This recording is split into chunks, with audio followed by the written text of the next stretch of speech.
El hermano Hernán dijo que su abuelita lo azotaba con una vara. La vara era de sauce. ¿Cómo? Ah, de molle. Parece que no ha resultado, no ha dado mucho efecto los azotes, ¿no?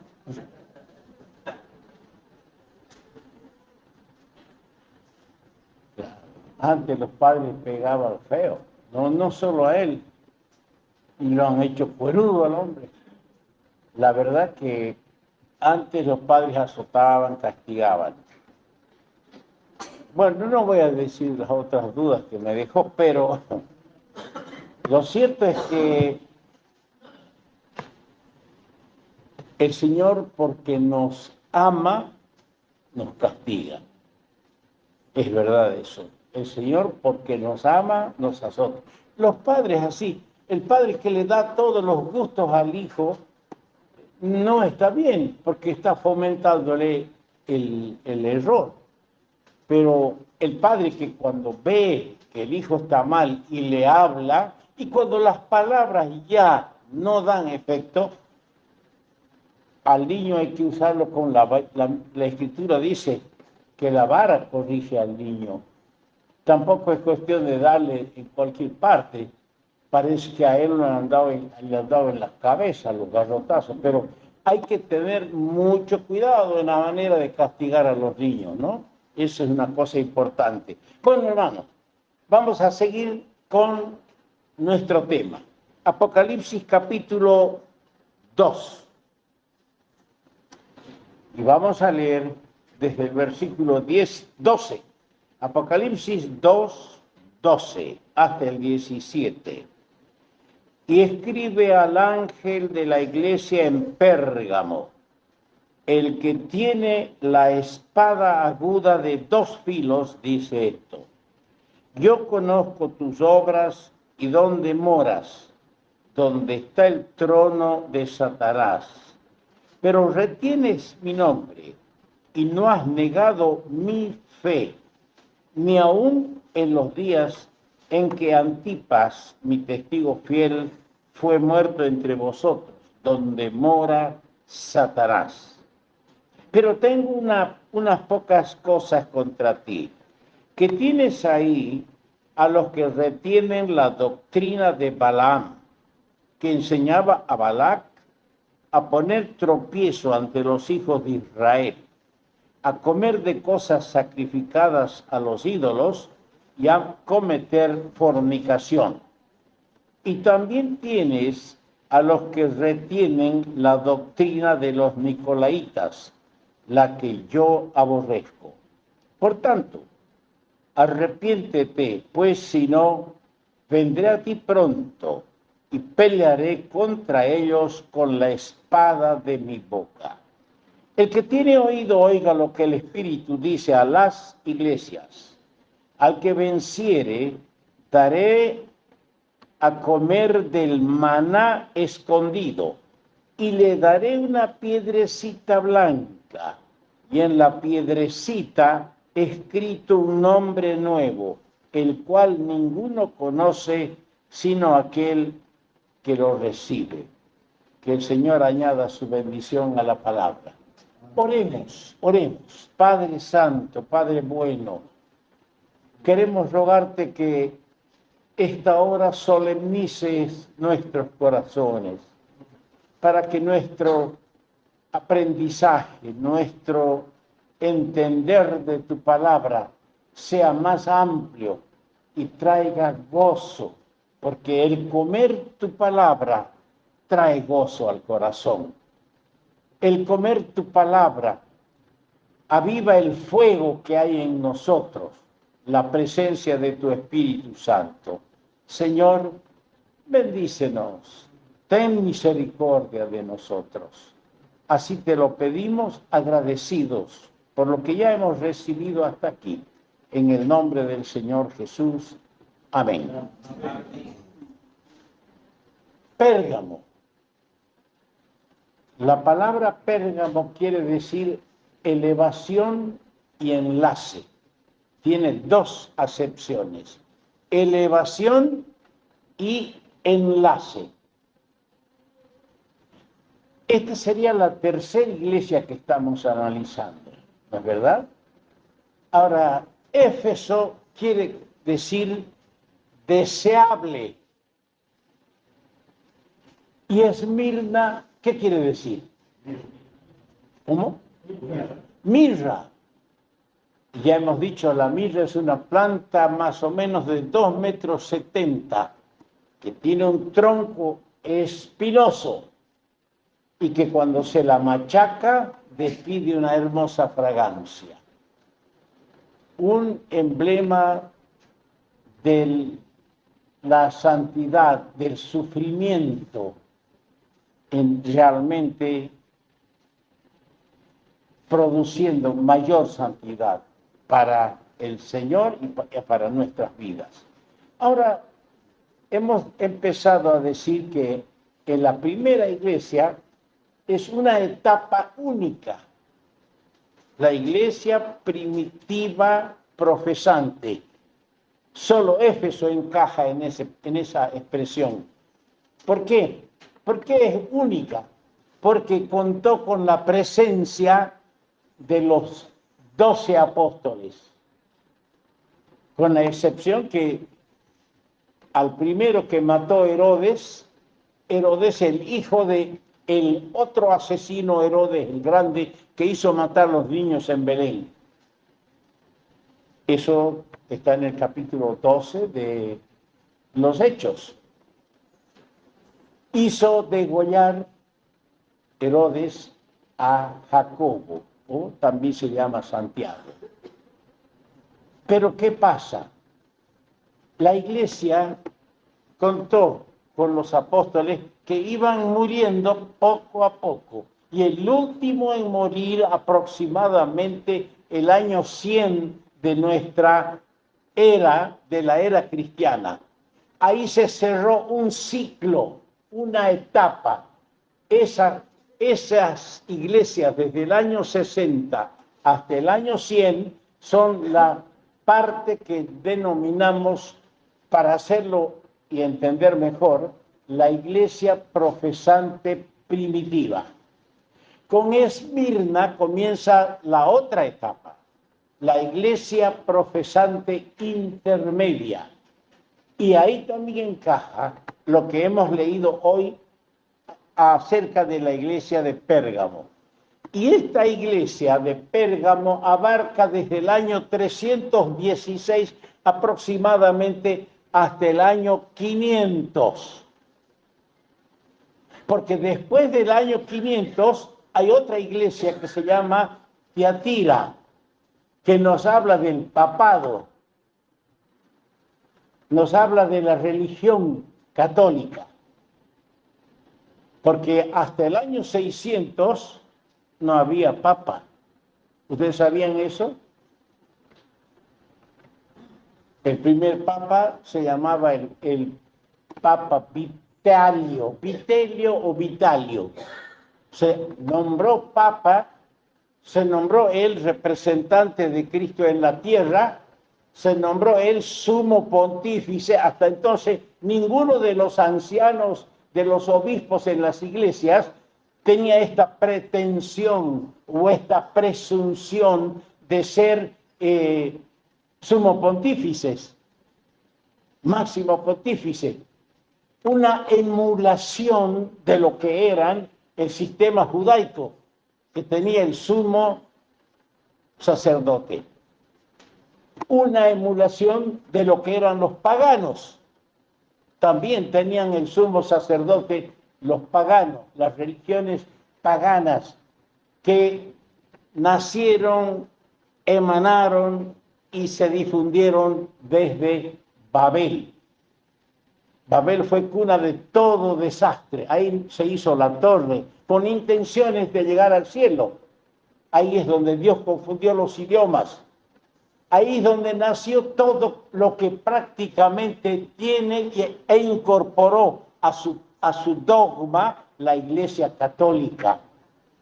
Hasta el año 600 nadie decía yo soy el Papa, el sumo sacerdote de la Iglesia. Nadie. Todos se consideraban sacerdotes. ¿Por qué? Porque podían ofrecer sacrificios espirituales. ¿Usted sabe, hermano Leonardo, que usted es sacerdote?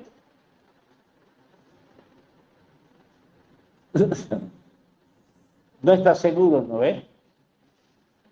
Claro. ¿Usted es sacerdote, Daniel? Claro que sí. El Señor nos ha hecho reyes y sacerdotes. Las hermanas, en el sistema levítico no había sacerdotisas, todos eran varones, pero hoy hay sacerdotisas. Son esas hermanas que se sientan alrededor del Señor y de la mesa para ofrecer sacrificios espirituales. Somos sacerdotes. Triste es cuando el sacerdote, pudiendo cumplir su función, deja de cumplir. Triste es cuando el creyente se aleja de este privilegio de adorar al Señor. Y cada día, cada noche, podemos nosotros adorar. No es cuestión solamente de acordarse de la muerte del Señor en la cena del Señor, en nuestras oraciones. A veces debe ocupar el tema de la pasión de Cristo, el tema del eterno valor de su sangre, debe ocupar buena parte de nuestras oraciones. Gracias, Señor, gracias, porque tú has muerto por mí, Señor Jesús. Tú me amaste tanto que te entregaste, que dijiste, yo recibo el castigo que éste merece, porque él llevó nuestros pecados en su cuerpo en el madero, dice el apóstol Pedro. Ahora bien, volviéndonos a encauzar en lo que estamos queriendo empezar a comentar, dijimos que Pérgamo significa o quiere decir elevación y enlace. Y el periodo de esta iglesia abarca desde el año 316 o 320 más o menos hasta el año 500. Este periodo habla, ¿está bien el volumen o no allá? No sé, ¿se oye bien en el parlante o hay que darle volumen aquí? Me harían el favor para que grite yo menos, que le den volumen aquí, sino para que tienen este ídolo aquí. ¿No es cierto? A ver, ¿quiénes son los ingenieros en sonido? A ver, que venga Aurelio. Por un lado, bueno, que no metan mano todos aquí, porque no es bueno muchas manos en un plato. Si este se muere, ya estamos arruinados. Está casi cerca también a morir, pero bueno. Decía, hermanos, que este periodo de Pérgamo, la iglesia de Pérgamo, ya he dado los años más o menos, esto habla de ese tiempo cuando la iglesia, escuche bien, la iglesia nominal, la iglesia profesante del Señor Jesucristo, fue elevada a un lugar de poder, a un rango de iglesia del Estado. Ahora, ustedes ya deben hacer el juego de todas estas palabras. ¿Cuál de las religiones es la que siempre quiere ser religión del Estado? ¿Ah?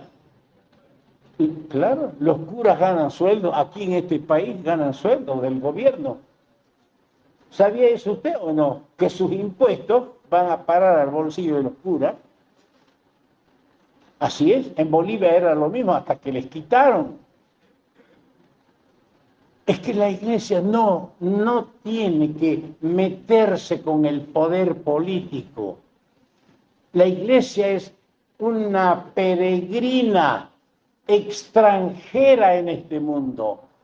En su oración sacerdotal, allí en el aposento alto, el Señor en el capítulo 17 de Juan dijo: Padre, te ruego por estos que están en el mundo, pero no son del mundo.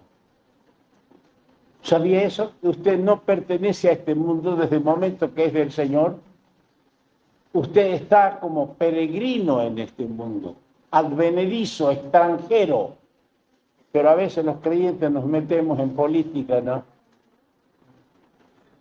A veces los creyentes comenzamos a querer cambiar al gobierno. Hablamos más de los errores del gobierno que de las bondades del Evangelio. Tenemos más tiempo. Yo digo pensando en mi persona, ¿no? Y casi esto es general, que los creyentes no hacemos. ¿Por qué? Aquella época comenzó cuando Pérgamo fue la iglesia elevada, como dije, al lugar donde tenía poder. Fue unida al mundo la iglesia. Es el tiempo cuando los cristianos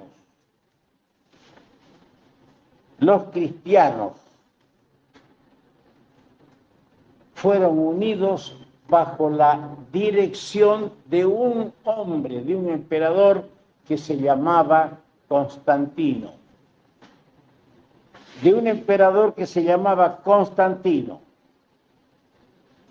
No hay duda que la persecución de más o menos 300 años de persecución mermó la cantidad de la iglesia. Es como si aquí en Juárez hubiera una persecución y empezaran a matar a los creyentes por su fidelidad a Cristo.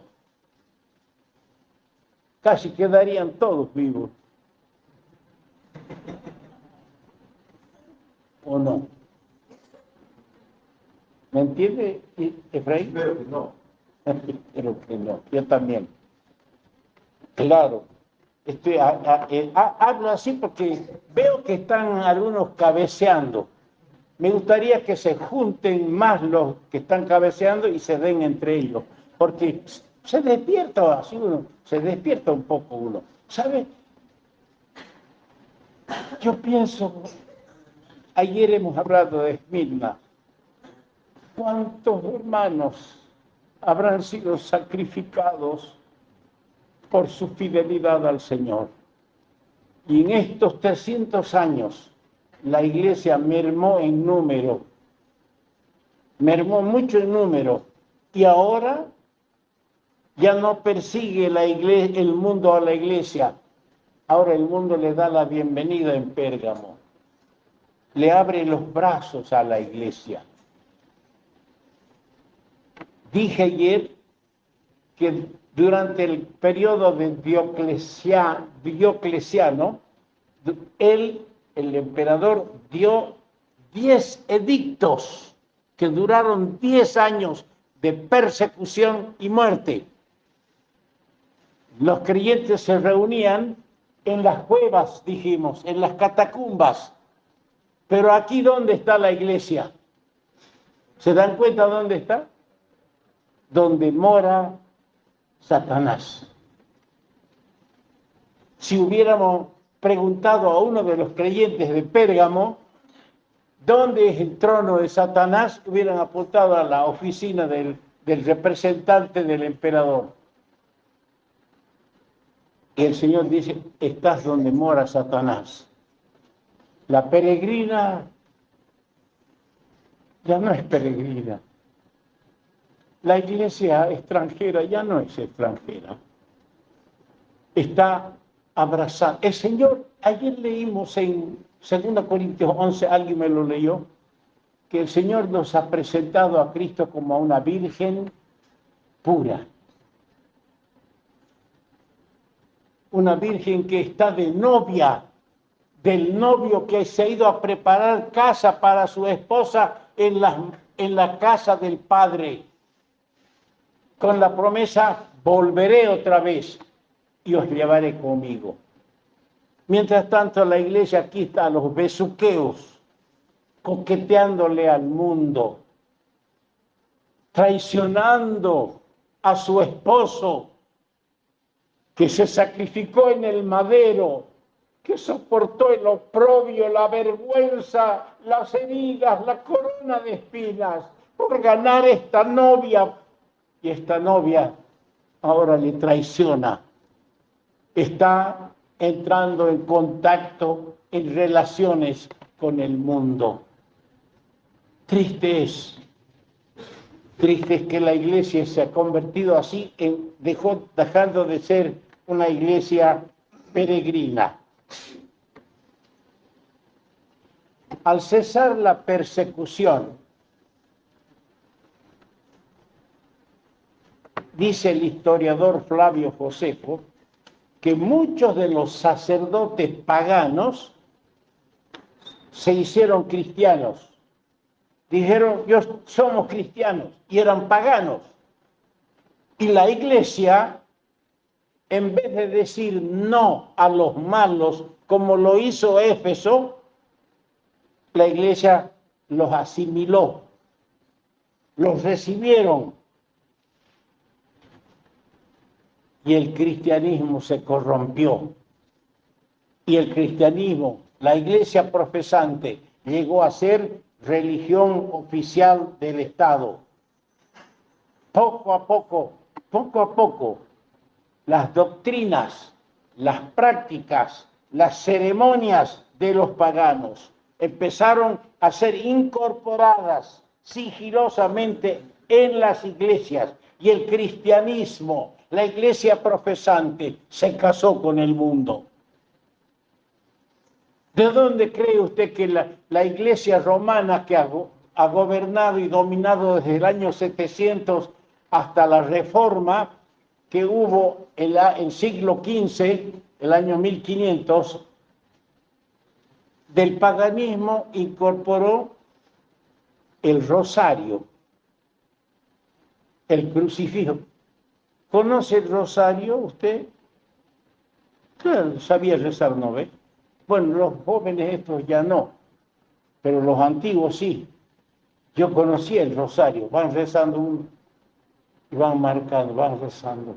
El rosario, el crucifijo, la doctrina de la transustanciación, cuando el sacerdote llamado toma la copa, dice que ahí ese vino se convierte en la sangre de Cristo. Y es mentira. El Señor un solo sacrificio hizo perfectos para siempre a los santificados. El rezar por los muertos, las velas, la doctrina del limbo, donde dice que van los niños, la doctrina del purgatorio, donde dice que van los pecadores y ahí los castigan hasta que los perfeccionen y luego les dan su pasaporte al cielo. La Biblia no enseña eso. La Biblia habla de dos lugares, el cielo y el infierno. Y el que muere va a su lugar, porque dice en Eclesiastés, al lugar que el árbol cayere, allí quedará. Si muere, tal vez hay algún incrédulo de nuestros niños, de nuestros jóvenes, de nuestros amigos. Si muere y no es salvo, va al infierno. Pero si es creyente, estar con Cristo es muchísimo mejor. Dejar el cuerpo aquí y estar presente con el Señor. Tantas doctrinas que asimiló en Pérgamo, en el periodo de Pérgamo, la iglesia empezó a comerse doctrinas paganas. Ahora, vamos a ir analizando. El que tiene la espada aguda de dos filos. ¿Han notado ustedes? A Éfeso el Señor se presenta de una manera, a Esmirna de otra, y aquí se presenta como el que tiene la espada aguda de dos filos.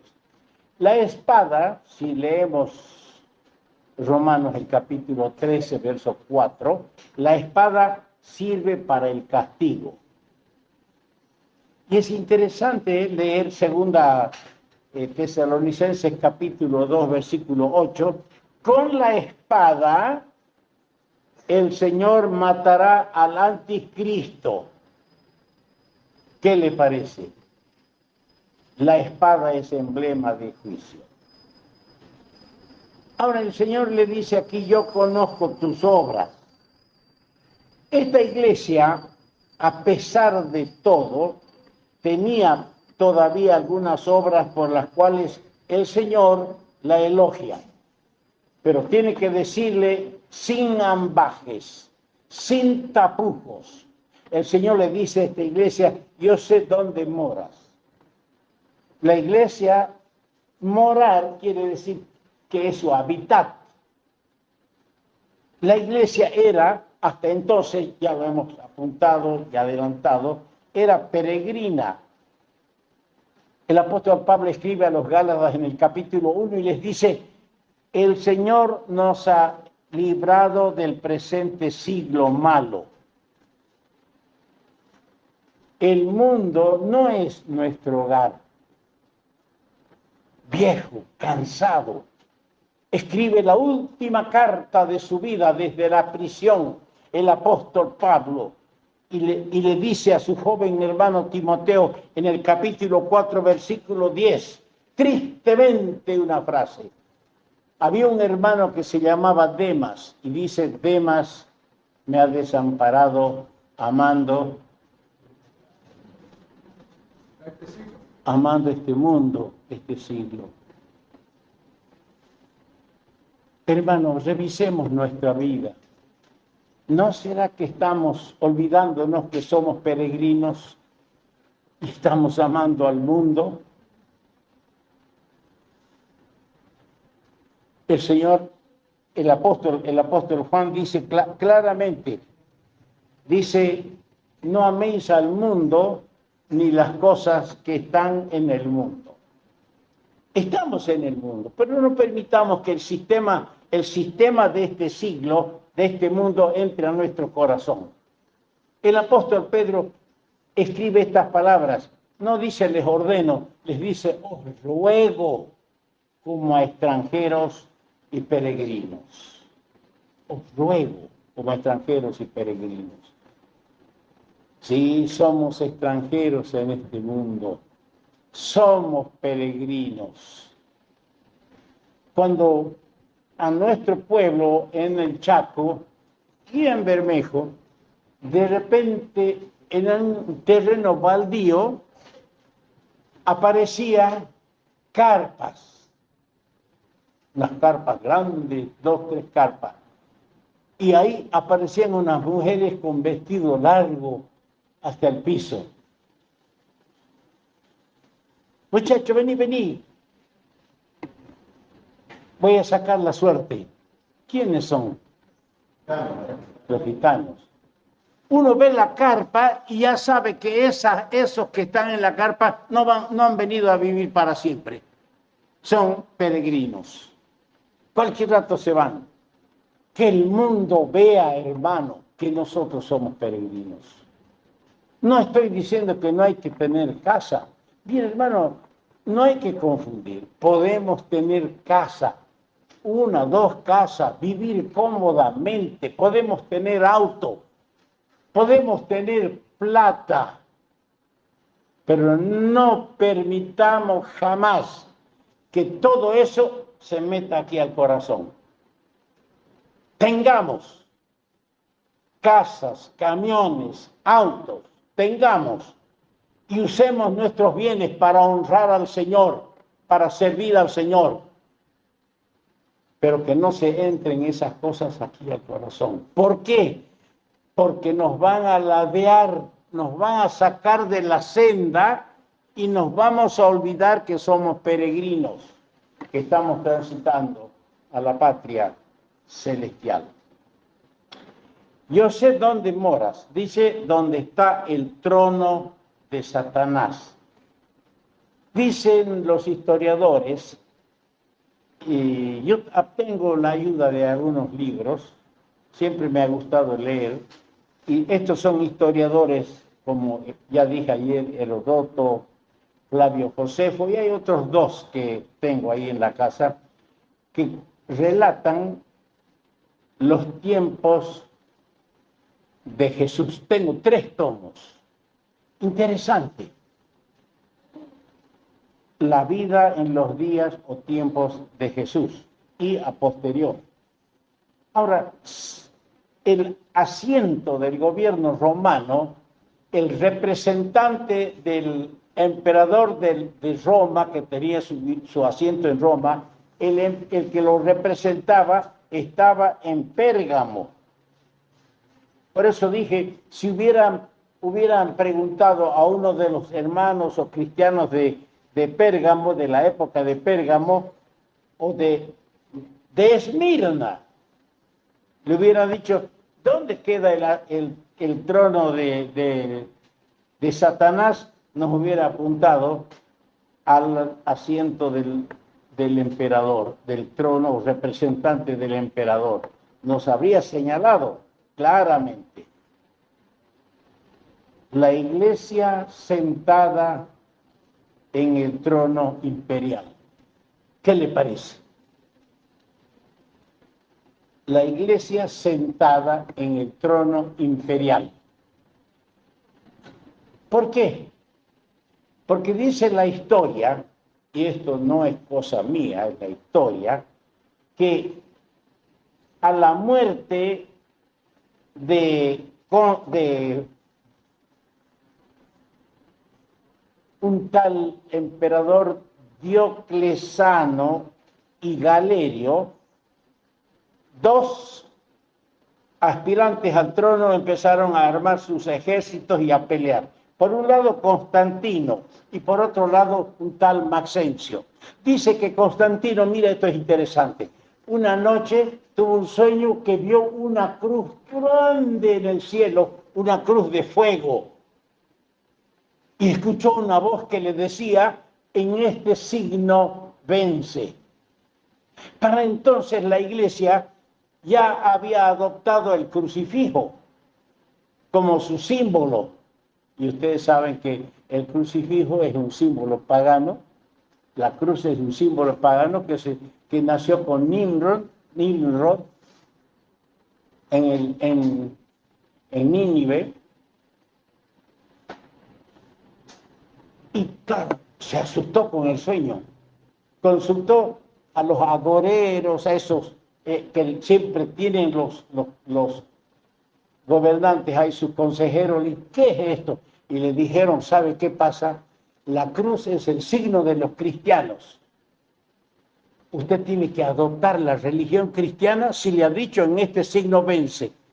Y él dice que se hizo cristiano, venció a su opositor Maxencio, llegó al trono imperial en Roma, y el primer decreto que firmó el emperador era cesar toda persecución a los cristianos. ¡Ah! ¡Cuánto gozo habrá habido, ¿no? Y con razón, ya no peligraba sus vidas. Empezaron a saber que nadie los perseguiría. Y como dije al comenzar nuestra consideración, cuando los creyentes estaban en la calle, se saludaban, buenos días, hermano. Maranata. Maranata, hermano, contestaba el otro. El Señor viene. Hoy día ha cambiado el saludo, ¿no? Sí, a veces decimos, buenos días, hermano, ¿cómo está? Ay, no tengo nada, soy pobre. El primer comentario. Otro, ¿cómo está el dólar? No sabe a cómo está. Yo veo en la tele a veces, no entiendo el dólar, el dólar blue, el dólar. Pero hay una diferencia de valores, no sé, no entiendo mucho. Pero no digo que no me guste el dólar. A Hernán lo encanta. Uno quisiera tener.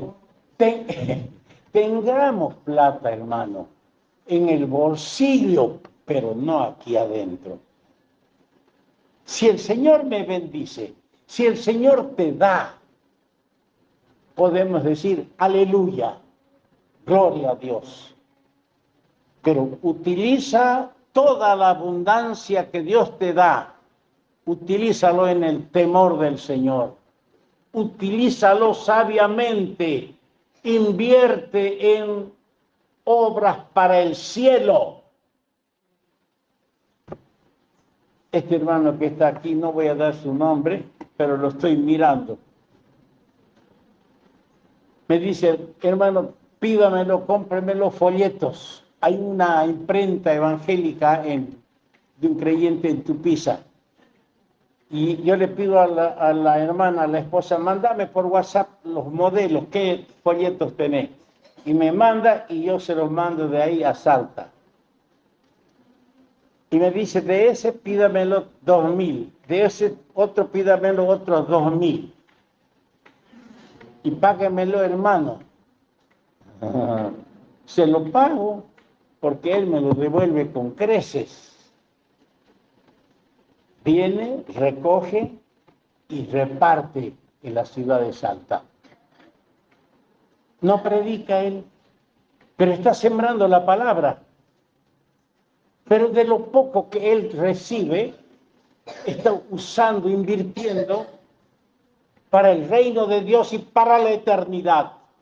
Eso es lo que me hace falta a mí, sembrar para la eternidad.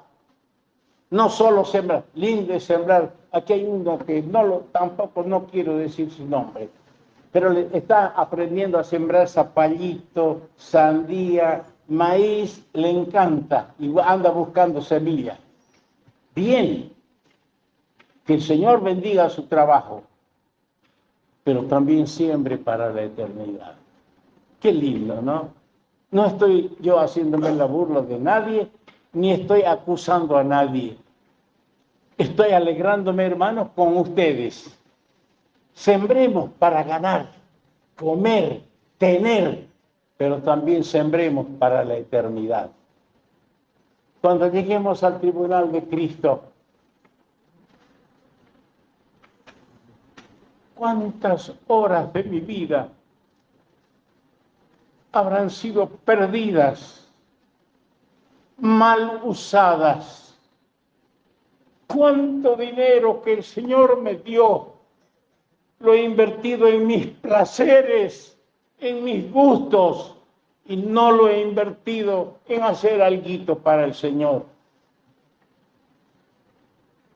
Hoy hemos escuchado de un hermano que para la conferencia dio 2 kilos de azúcar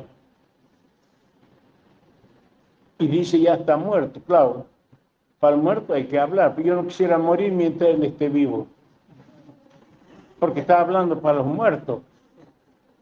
¿Sabe? No es la primera vez. Una vez en Bermejo, mire, no es bueno que yo diga esto, pero no doy nombre. Una vez en Bermejo estábamos haciendo la última parte del nuevo local. ¿Has visto qué hermoso salón tenemos en Bermejo? La losa, eso está diseñado para 5 pisos. Y faltaba cemento. Y le digo, hermano, falta cemento. El hermano que guiaba la obra, el maestro mayor de obras, dice, falta, hermano, unas por lo menos 160 o 170 bolsas de cemento. Falta cemento, hermano. ¿Quién va a ofrendar? Ofrende como el Señor le guíe. Y un hermano dice, hermano, a mí anóteme 10 bolsas de cemento. Y yo vi clarito, otro hermano lo miro así. 10 bolsas. Hermano Mario, anóteme 40 bolsas de cemento. Pero no lo estaba dando porque quiere darlo para el Señor. Era competencia con el otro pobre. Aplastarlo al que daba menos. Hasta en eso tenemos que ser cuidadosos, ¿no? Todo lo que hagamos, hagámoslo como para el Señor.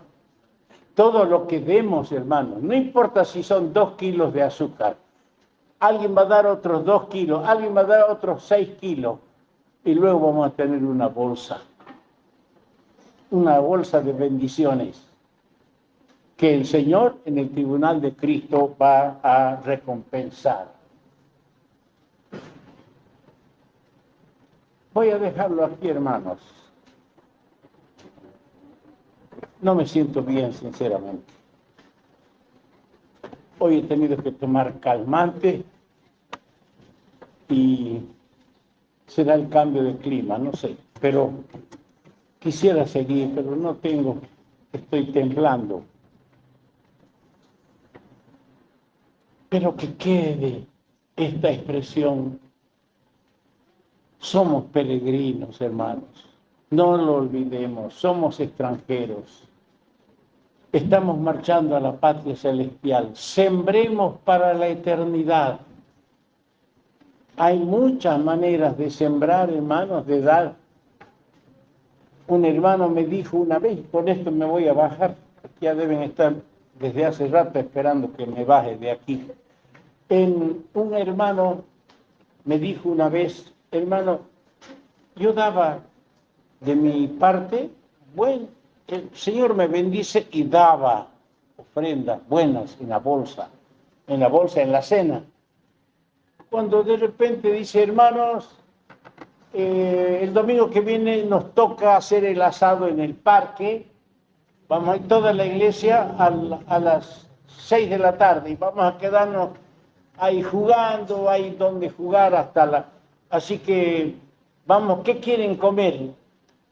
Chanchito, lechoncito, el otro está levantando las manos para pedir qué va. No, no estoy preguntando qué quieren comer. Estoy hablando de lo que el hermano preguntaba. ¿Qué quieren comer? Asado, bueno. Asado con esto, dice el hermano, ¿sabe qué? Casi me caigo de espalda. En vez de poner para comer el asado, sacaban de la ofrenda. Eso ya lo dieron al Señor, pero lo sacaban de la ofrenda para darse el gusto de comer asado. No, lo que ponemos ya es para el Señor. Y me dice, hermano Mario, tome esta ofrenda. Yo lo he guardado en la bolsa, pongo un poquito ahora. He guardado para dar a un obrero del Señor. Y me dio una buena ofrenda. Por eso entendí que él ofrendaba bien en la bolsa, pero le dolió que saquen la plata de las ofrendas del Señor para darse el gusto de asado. ¿Hacen eso allá, hermano, en Fraile? No, no. Van a hacer ya, bueno. Hermanos, que el Señor nos bendiga. Vamos a continuar, disculpen, vamos a continuar. Lástima que la conferencia se va a acabar mañana, pero vamos a continuar hasta donde podamos con este tema de las 7 iglesias del Apocalipsis.